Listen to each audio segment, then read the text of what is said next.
Já vai. Meu nome é Giovana, tenho 5 anos.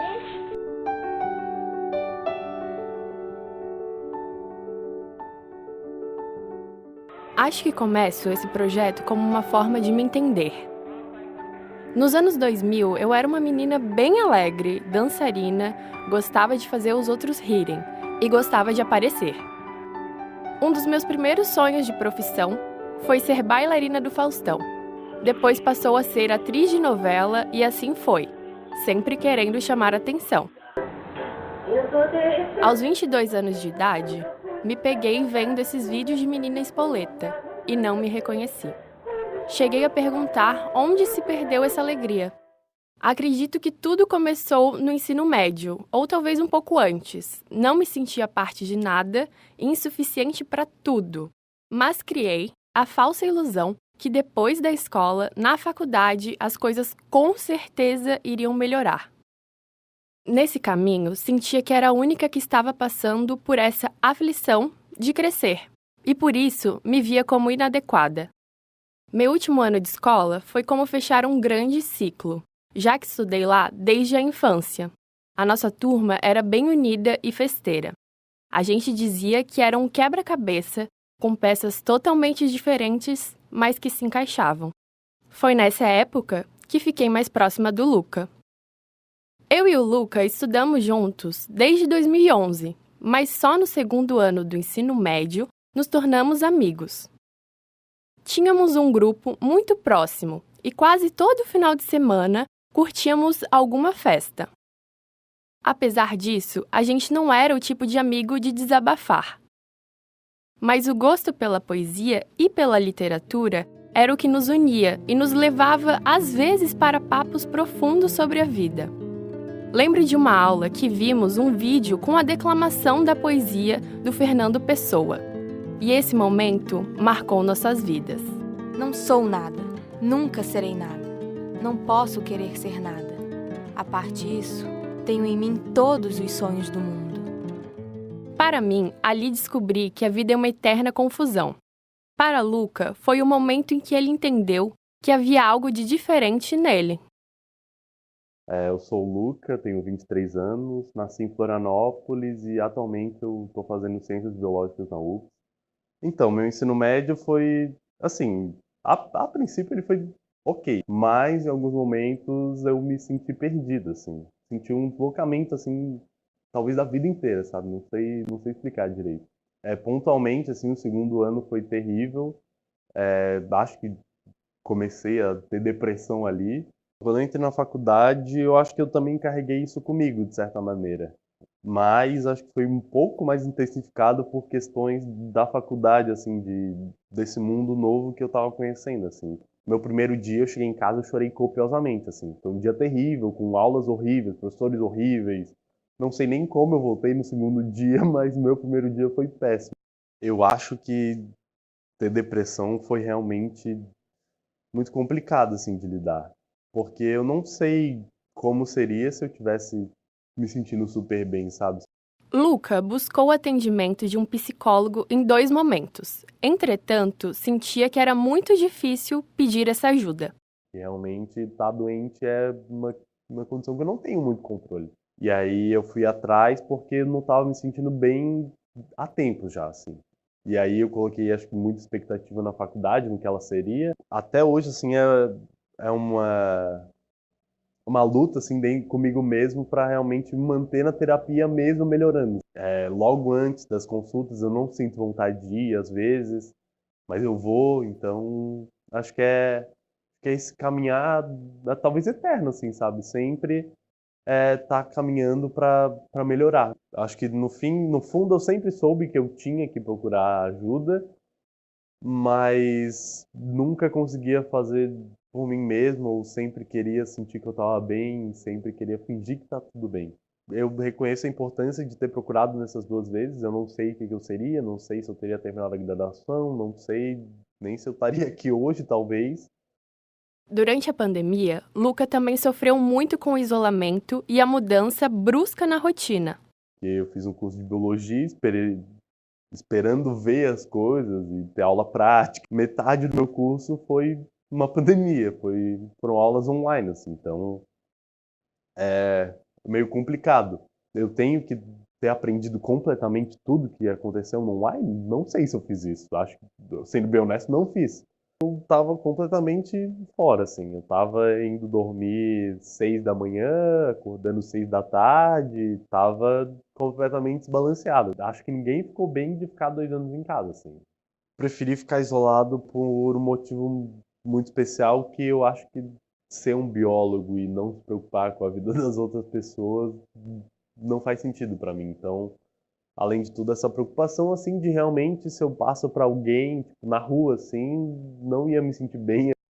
Além disso, Lucas sente que não está completo com o curso e sofre muito com a desvalorização da profissão que escolheu.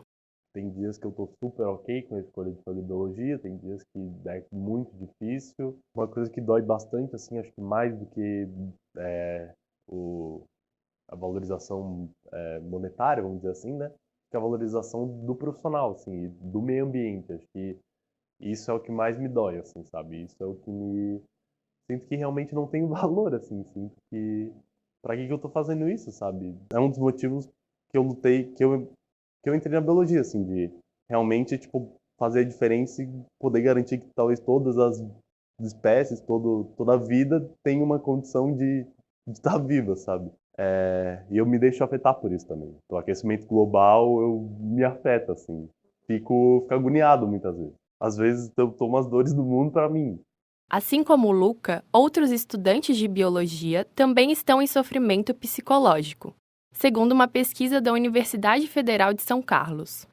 73% dos entrevistados afirmam que sua saúde mental em 2021 estava ruim ou muito ruim. 94% dos estudantes afirmam que os problemas ambientais afetam a saúde mental.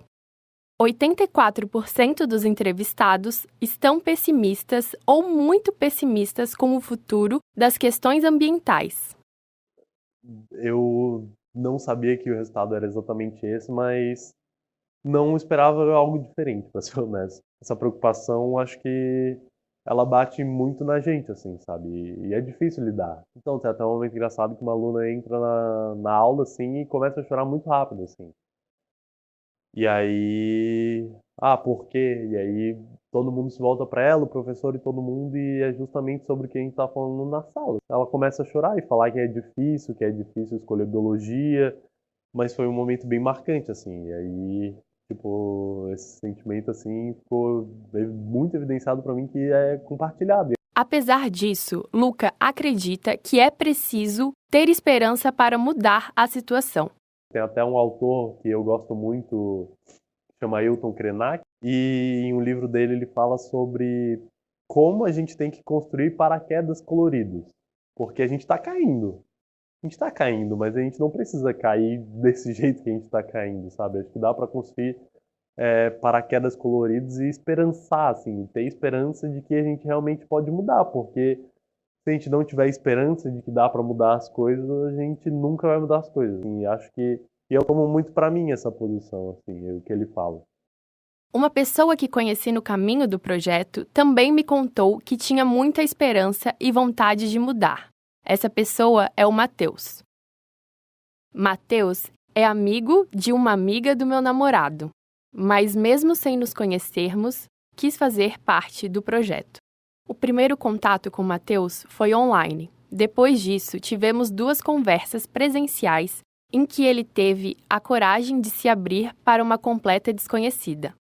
Isso porque Matheus acredita que falando sobre o que passou, conseguirá ajudar outras pessoas. Bom, eu sou o Matheus Pena, eu estou estudando na UFSC aqui desde 2019, no segundo semestre. Eu comecei a trabalhar em 17, e aí eu também comecei a morar sozinho, lá para os 16, 17. Então veio muita coisa junto ao mesmo tempo. Acho que meus pais também perceberam que eu não estava tão bem assim. Eu falava que estava difícil as coisas aqui e tal.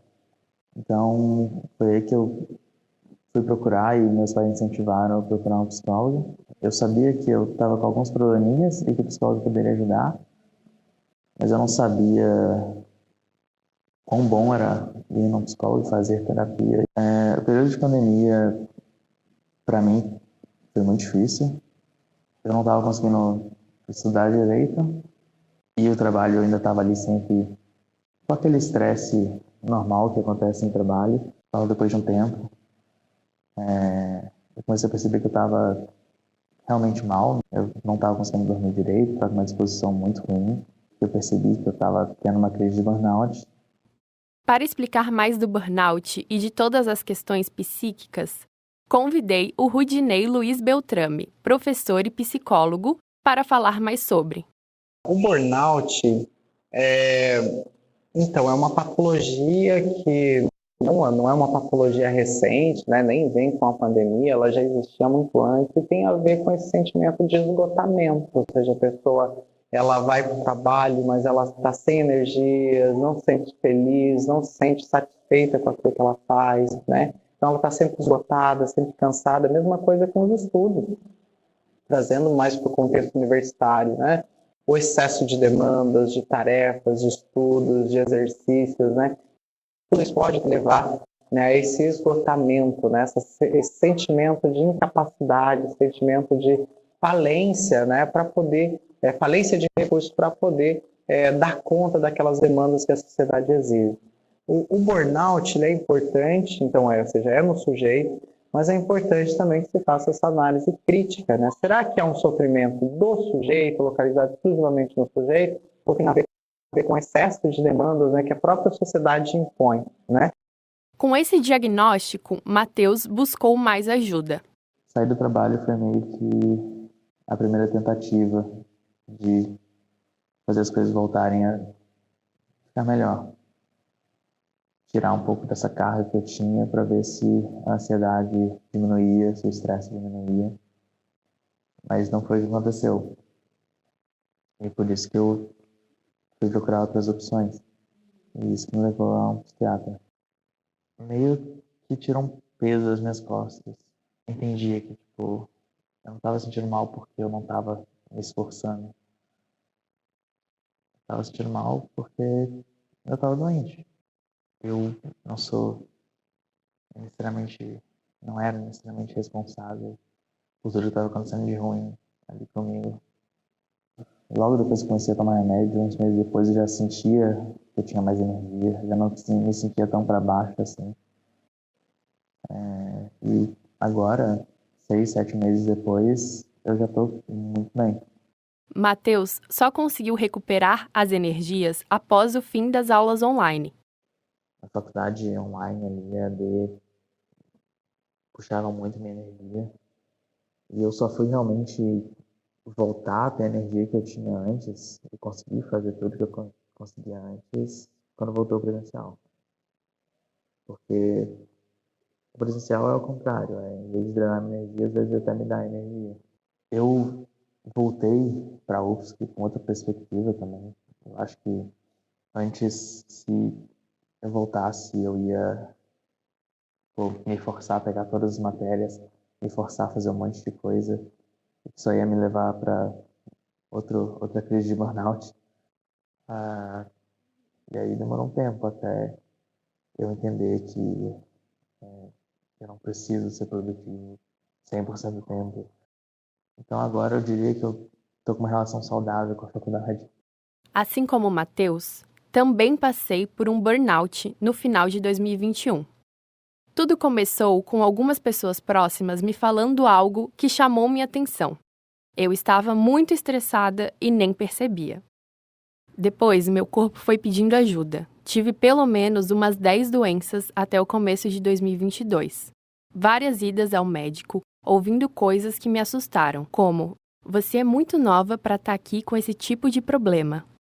Saí do trabalho em que estava porque não conseguia executar minha função. Junto com tudo isso, ainda tive que lidar com a perda da minha avó, que era uma pessoa muito importante na minha vida. Gostava de escrever, como eu. Um dia, quando li os textos dela, me encontrei neles. Assim como eu, ela era muito emocional. Outro fato que me abalou muito foi ter que dizer adeus para meu namorado por pelo menos um ano, por conta de um intercâmbio dele para a Alemanha. Depois desse turbilhão, me vi numa tristeza que nunca havia sentido antes. Não tinha vontade de sair da cama. Sentia que todos os dias eram iguais, demorados e sofridos. Nessa época, percebi que o peso que carregava era grande demais para mim. Assim, compartilhei essa dor nas minhas sessões de psicoterapia online e também com os meus amigos e minha família, que são minha rede de apoio. Uma rede de apoio é algo essencial para a gente superar qualquer situação de vulnerabilidade, qualquer situação de ansiedade, depressão, qualquer outro nome que a gente possa dar isso que nos produz mal-estar, né? Uma rede de apoio, ela implica em dizer que nós somos seres coletivos, somos seres sociais, em que a gente não dá conta de tudo sozinho. E a rede de apoio implica reconhecer os nossos pares, né? Reconhecer as amizades, reconhecer a família. Então, rede de apoio não necessariamente seja um apoio profissional. Ela tem a ver onde eu consigo buscar suporte, onde eu consigo buscar referência para ser acolhido nessas minhas demandas, nessas minhas necessidades, e ela vai funcionar como uma espécie de amparo para esse sujeito que está fragilizado. Quando a gente fala de rede de apoio, a gente está falando dessa rede que pode ser feita por pessoas próximas, amizades, familiares e de profissionais que vão fazer esse amparo para que a pessoa ela consiga ter um respiro, consiga se sentir acolhida, amparada no seu sofrimento, e encontrar aí, então, alternativas, né, de superação dessa situação. Essas pessoas foram fundamentais para a minha melhora. Acredito que ter o apoio delas é essencial para me lembrar de tudo que é bom e que os problemas são menores fora da minha cabeça. Nessa rede de apoio dos universitários, os professores desempenham esse papel de confidente, já que muitas vezes os estudantes passam mais tempo na faculdade do que na própria casa. Durante a produção desse documentário, fiquei sabendo da história de um coordenador de curso que estava fazendo um trabalho voltado à saúde mental dos alunos. Então, meu nome é Hector Bessa Silveira, tenho 44 anos. E atualmente eu sou coordenador do curso da Engenharia de Controle de Automação. E a minha primeira disciplina já me chamou a atenção o alto grau de dispersão, falta de concentração e muita ansiedade entre os estudantes.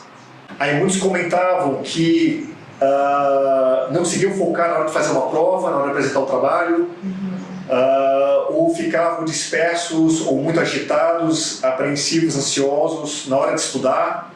Uma vez uma aluna chegou assim para mim: professor, eu estou passando mal no meio da prova, eu vomitei sangue antes de sair de casa.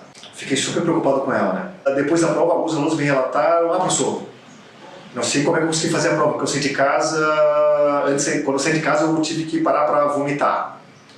Eu falei assim: mas isso aí acontece ou foi na prova de hoje? Não, isso aí sempre acontece comigo. Quando dia de prova eu acabo vomitando. Aí eu falo assim: comigo também, e outro comigo também, e eu conheço uma pessoa que é assim. Então isso devia ser um relato assim, meio que constante, numa crescente. E eu comecei então a pensar o seguinte: alguma coisa tem que ser feita. Com isso, Hector tomou a iniciativa para ajudar esses estudantes. Vou dar o primeiro passo, vamos ver como é que essas coisas vão fluir. Eu peguei esse vou disparar um e-mail e falei assim: vou fazer uma palestra, seminário sobre engenharia, concentração e ansiedade. Eu me sentia como se tivesse jogado uma garrafa no mar, eu não sabia se ia chegar em alguém ou não, e se chegasse, se eles iam se interessar. Aí marquei uma sala de aula do CTC, e eu lembro que eu estava caminhando, assim, se aproximando, pensando assim: cara, será que vai ter alguém ou não vai? Talvez tenha uma ou duas pessoas. Entrei na sala, a sala estava cheia, assim, 40 lugares ocupados. Assim, opa, isso aqui já tem alguma coisa acontecendo aqui, né? E aí no final eu coloquei para eles, né? Pessoal, é o seguinte, eu estou pensando aqui fazer algum tipo de projeto, programa, para a gente aprender técnicas de meditação, voltar a esses assuntos que a gente conversou aqui hoje. E perguntei para eles levantarem a mão quem tinha interesse. E para minha surpresa, dos 40, 39 levantaram a mão. Assim. Ali eu via que parecia um bom momento, né, de eu realmente continuar e começar a operacionalizar esse projeto, esse programa que para mim ainda estava bastante cru, assim. E aí pedi para os interessados preencher um formulário, né? Eu imaginava assim: Se tiver 8, já vai ser um número super expressivo, assim. 15 nem passava pela minha cabeça. E para minha surpresa, 44 preencheram o formulário. Assim, Hector criou 3 ações para ajudar os alunos. Uma com o Projeto Amanhecer, da Universidade Federal de Santa Catarina, que oferece terapias complementares. Outra que é o Projeto Engenharia, Concentração e Ansiedade, para os alunos de engenharia. Além disso, criou uma disciplina com a ajuda de outros professores. Quando chegou em 2019, começou alguns professores e servidores da UFSC a se contactar para fazer algum tipo de ação mais articulada, voltada para questões de bem-estar e felicidade. E surgiu a ideia, por que não fazer uma disciplina chamada Felicidade e Bem-Estar no Ambiente Acadêmico? A disciplina foram oferecidas 40 vagas, foram 130 interessados em cursar a disciplina, né? Hector sabe que é preciso fazer mais para a saúde mental dos estudantes, porém entende suas limitações. Apesar de uma certa maneira, né, tá contribuindo para gerar benefícios nessa direção, ainda é muito pouco. Então, de uma certa maneira, gera um sentimento de frustração e impotência. Às vezes, assim, converso com os estudantes, estão super mal, aquilo me sensibiliza bastante. Então, aqui tem um desafio, né, de eu me manter motivado e engajado para seguir com essas ações, né, e aceitar o que está ao meu alcance e aceitar o que está fora do meu alcance. Então, esse é o desafio que eu tenho, assim, como professor e como coordenador. Os alunos também perceberam uma mudança de comportamento nos professores durante a pandemia. Conversando com a minha amiga de infância, a Luana, ela me contou que alguns docentes compartilharam com os alunos que teriam que se afastar das salas de aulas virtuais por conta de problemas na saúde mental. Luana também sofreu as consequências da pandemia. Apesar de nos conhecermos desde os 3 anos de idade, não imaginava o que ela estava passando. E ao procurar pessoas para participar do meu projeto, pude entender melhor como esse período afetou a vida de minha amiga. Meu nome é Luana, eu tenho 22 anos, eu sou daqui de Florianópolis. Atualmente eu curso odontologia na Universidade Federal de Santa Catarina. Eu tive uma semana de aula em 2020. Naquelas férias eu tinha terminado com meu ex-namorado, então eu fiquei bem triste e tal.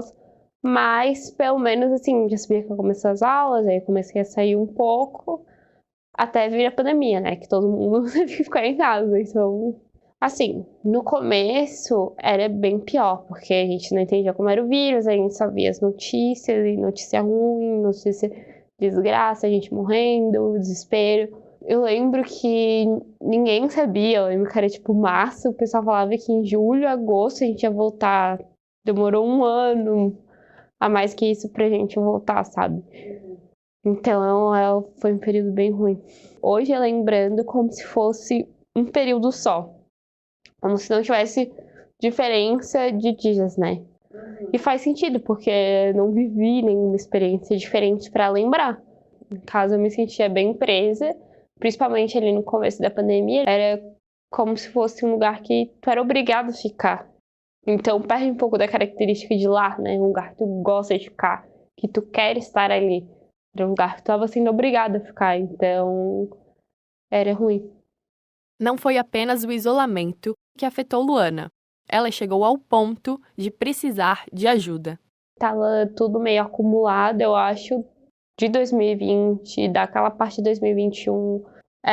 Eu ficava bastante agoniada com a questão do meu curso, né, que não tinha previsão para voltar presencial, e isso gerava muita ansiedade. Tudo que a gente tinha planejado tinha caído por terra, então foi tipo uma bola de neve, assim, que foi se juntando. Parecia que tudo de ruim estava acontecendo. Aí também teve a morte da minha cachorra, né, que ela me acompanhou, tipo, desde que eu tenho 6 anos de idade, e ela era minha companheira na pandemia também.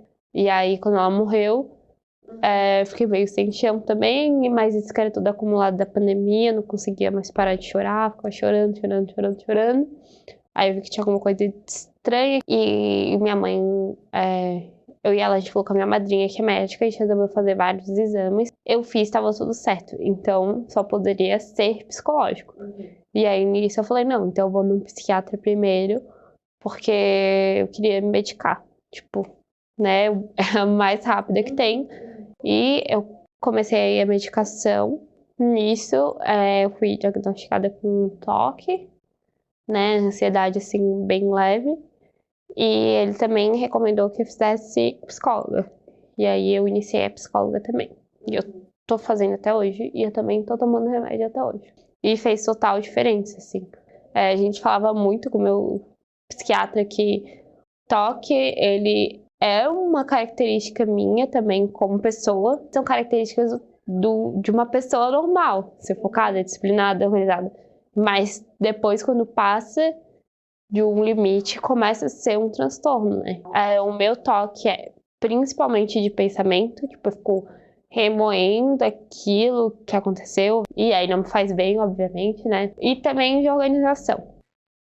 O transtorno obsessivo compulsivo, né, chamado TOC, ele é um transtorno em que a pessoa ela tem duas características, né, que é a repetição e a compulsão. Né? A pessoa ela está naquele constante movimento de repetir, de fazer atividades compulsivamente, né? Seja no âmbito do pensamento, né? Ou seja, vem aquele pensamento com frequência, né? E ela pode colocar isso em prática, né? Seja com uma questão da higiene, seja, enfim, diferentes tipos de TOC, né? E não necessariamente a gente precisa trabalhar numa perspectiva de cura do TOC, né? Mas de saber que aquilo existe, né? Que esses comportamentos pautados na repetição e na compulsão, eles existem, e que eles podem ser direcionados, que a pessoa ela pode conviver. O importante é que isso não produza um prejuízo social, um prejuízo nas relações desse sujeito. E sim, olhar que ele existe, né? E saber como lidar com aquilo, né? Desviando isso para outras finalidades. E assim como a Luana, minha amiga Jade também sofreu com esse distúrbio psiquiátrico, que foi diagnosticado durante a pandemia. Eu me chamo Jade, eu tenho 22 anos. Eu estudo na Faculdade CESUS, que eu faço psicologia. Eu tive muita dificuldade com a pandemia, porque eu senti que eu vivia uma vida igual todos os dias. Agora, assim, que a gente pôde voltar para o presencial, eu vi que muita coisa era só a pandemia. Era só o isolamento, era só aquela metodologia. Não era um sentimento real, não era uma ideia real. Eu não estava realmente não querendo fazer. Era um peso mesmo, era uma dificuldade de enxergar além daquilo que estava sendo uma realidade no momento e que hoje não é mais. Com esses incômodos da pandemia, Jade percebeu que precisava de ajuda de um psicólogo e um psiquiatra. Nessa época, a minha saúde mental estava nula. E aí eu comecei a fazer a terapia e eu fui diagnosticada com TOC e TAG. TAG é transtorno de ansiedade generalizada, um período de autoconhecimento, mesmo que ruim, porque reconhecer tudo isso foi muito difícil. Reconhecer tudo que eu era foi muito difícil, tudo que eu tinha que fazer para deixar de ser. Foi um período muito ruim, mas foi um período que eu pude buscar ajuda. Eu acredito que se não fosse a pandemia, talvez até hoje eu não saberia desse meu diagnóstico e continuaria vivendo uma vida muito difícil com os meus rituais e com os meus pensamentos. Eu não tenho tantos rituais físicos, são mais rituais obsessivos de pensamentos mesmo. Me deixava muito ruim ter todas esses impedimentos mesmo de uma vida saudável, porque quando você vive em função do seu pensamento, é muito difícil, né? E quando você tem esse pensamento obsessivo, ele não sai da tua cabeça. Eu me sentia numa prisão sem paredes, porque você não tem nada te impedindo, você não tá preso de fato. Você pode sair, você pode fazer as coisas, mas a sua cabeça não deixa. Jade também me contou como foi o processo de descobrir esse diagnóstico e entender os pensamentos. E aí, quando eu eu comecei a fazer terapia, eu falava do meu dia a dia, né? Falava, às vezes deixava escapar, tipo, porque eu demoro mais no banho, porque eu tenho dificuldade de seguir o banho sem ficar pensando em várias coisas e ter que sair do banho. E aí ela me fez ver que isso não era uma questão que estava no dia a dia de todo mundo. Isso era uma questão minha que era diferente. E aí ela fez o teste de toque. Uma das questões era, eu tenho muito problema com textura de geleia. E aí eu tenho. E aí foi muito bizarro, assim, olhar por fora. Tipo, parece que nesse momento eu me olhei de cima e falei, meu Deus, eu faço todas essas coisas e elas não são normais. Eu tava, ao mesmo tempo que várias pessoas têm, eu tava sozinha nessa, porque meu namorado não faz isso, minha amiga não faz isso, minha mãe não faz isso, minha irmã não faz isso. Então foi um período bem, assim, confuso. Como tudo da minha vida, eu crio regras para as coisas, né?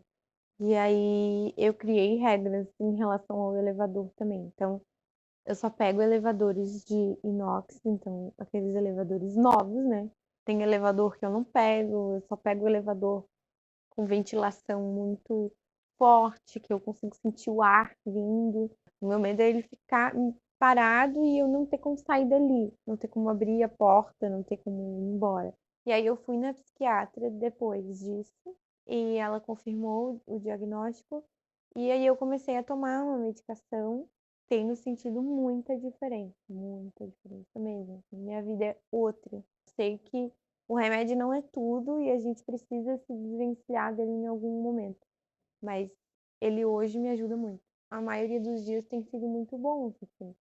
Antes eu tinha muita raiva de estar sentindo tudo aquilo, de estar passando por tudo aquilo. Mas agora eu me sinto em paz, assim. Principalmente porque passou a pandemia. Acho que esse foi um motivo muito forte. Também conheço Jade há algum tempo. Sempre fomos muito próximas e não imaginava o sofrimento que passava com os próprios pensamentos. As dores internas são invisíveis, mas em um trabalho minucioso, peça por peça, podemos aprender a transformá-las. Então, acho que o primeiro ponto, né, para todo estudante, ele é olhar e reconhecer que o sofrimento ele existe, que não é porque não tem uma marca física em que não precisa ser colocado em um lugar de importância, né? Nem todo sofrimento ele vai deixar marcas. Quando meus dias ficaram iguais e sem cor, as peças do quebra-cabeça da minha vida não se encaixavam. Não via uma perspectiva de futuro. Estava cansada demais para ver lá na frente. Acredito que isso é muito comum em quem está passando por alguma dificuldade. Com as consultas de psicoterapia online, fui entendendo a importância de imaginar um futuro e compreendi que ele me daria a motivação para acordar. Para expressar essa luta interna entre a motivação e a desistência, coloquei todo esse sentimento na arte. Assim, pintei meu quadro, Tudo o que ainda tenho para viver. Ele me lembra que tudo o que passei é uma pequena parte do que eu ainda espero que seja a minha vida. Cada parte dele representa uma etapa da minha vida, e todo mês pinto um pedacinho dele. Neste mês de novembro, represento com a cor verde, que me lembra a esperança por dias melhores. Pensando nessa vontade de melhorar e imaginar uma vida mais para frente, conversei com meus entrevistados para entender quais são os planos deles para o futuro. Então, meus planos para o futuro, difícil dizer. Acho que está bem aberto ainda. Estou com várias ideias dentro de mim e não sei qual delas me apetece melhor nesse momento. No meu futuro, eu quero fazer a faculdade de maneira boa, maneira que eu gosto. E depois que terminar, eu acho que eu quero seguir na vida acadêmica. O que eu mais penso é em ficar cada vez melhor. Meio que a opção de ter um futuro voltou. Quero me formar e trabalhar. É bem esse o plano do futuro. Não tem muito nada específico que eu queira ainda. Então, quando eu começo a trabalhar, ganhar dinheiro, eu penso em morar sozinha, construir minhas coisas. Se eu continuar fazendo psicóloga e melhorar as questões do toque, só tem que melhorar, né? Eu penso num futuro com o meu namorado, quero estar bem realizada profissionalmente, que eu possa viver sem os medicamentos de forma saudável. No passado, eu não conseguia enxergar esse futuro. Eu não tinha essa perspectiva, assim. Hoje, eu já consigo ver a possibilidade de estar bem, de conseguir ter uma vida normal. Eu gosto de viver o presente, um passo de cada vez. É o que eu sempre falo, passos de formiga. E para meu futuro, penso em me formar. Quero viajar o mundo todo, quero escutar mais histórias e aprender com elas. Quero que o meu trabalho ajude as outras pessoas e que, em passinhos de formiga, consiga deixar o mundo um lugar melhor. Também espero que, num futuro, possamos dar mais importância para a nossa saúde mental. Ao conversar com esses estudantes, consegui me conectar com cada história, seja por ser semelhante à minha trajetória ou até mesmo por conseguir entender a dor dos outros. Acredito que temos muito a evoluir como sociedade, para que possamos entender e ouvir mais sobre a saúde mental das pessoas, aprendendo a respeitar esse assunto e tratar com a seriedade que merece. Eu saio desse documentário com uma ferida no meu coração cicatrizada. Sinto que quando ouvi as histórias deles, eu me escutei também. Escutei o que a gente muitas vezes aprende a ignorar. Esses sentimentos, essas dores têm uma saída. Me encontro em cada história e espero que, se você viu até aqui, abra seu coração para se ajudar e ajudar os outros a encontrar as peças certas para montar o quebra-cabeça da vida. No início, pode parecer difícil, mas no final, elas sempre se encaixam.